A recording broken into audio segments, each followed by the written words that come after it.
wers yma, bydd angen stribed o bapur hir a tipyn bach o blyd. Heddiw rydyn ni'n mynd tu allan am y wers, felly bant â ni.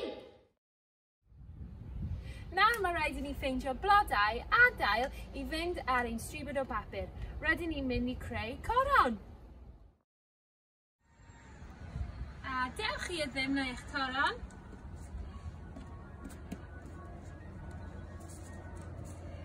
Ac ar ôl i chi roi eich dail a blodau ar eich coron, gadewch iddo fe sychu.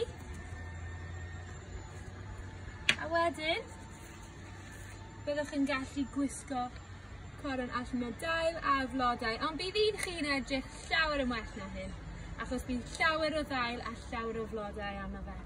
Pob lwc!